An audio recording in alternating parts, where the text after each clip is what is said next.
What's up, guys? Welcome to CAD Make. In today's video, we will learn how to change or switch the units in AutoCAD.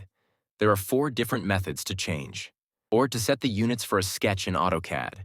So without wasting of time, let's get started. Number 1. Go to right top corner of the screen. Click on AutoCAD icon. Then click on Drawing Utilities and then click on Units. A dialog box will appear. In the length section, change precision value to 0.0 and inches to millimeters.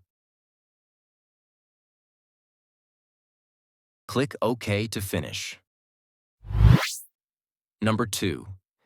In this method, open the pup-down in Quick Access toolbar. Click on Show Menu Bar. We will the menu bar here. Go to Format tab, and then click on Units. A dialog box of drawing units will appear. Here in the length section, we can change the type to architectural, decimal, engineering, frictional, exactra. We keep decimal.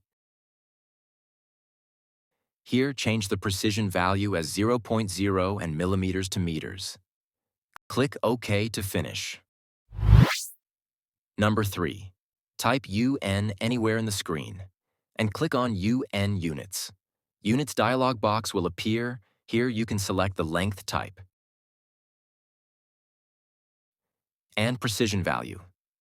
Also, you can change the angle type and the precision value for clockwise.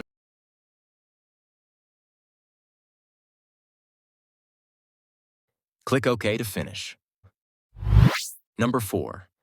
Just type DWG Units, click on it.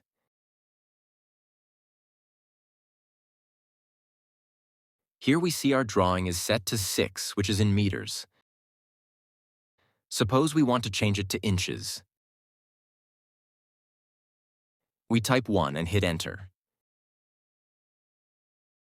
Here it shows linear display format is 4, which is architectural. To change it to decimal as a default. 2 and Enter to set linear display precision to decimal. Scaling objects from other drawings when they are inserted. In this step, either you want to change the object scale units or you keep the same as it is. Enter yes or no. We enter yes. Again, enter yes to match inserted units to drawing. Again, yes and enter. In the last step, if you want to include the objects in paper space, type yes and enter. Otherwise, type no and enter. If you don't know the paper size. If you are new to this channel, please subscribe. Hit the like button to support and press the bell icon to get a notification of new videos. Thanks for watching.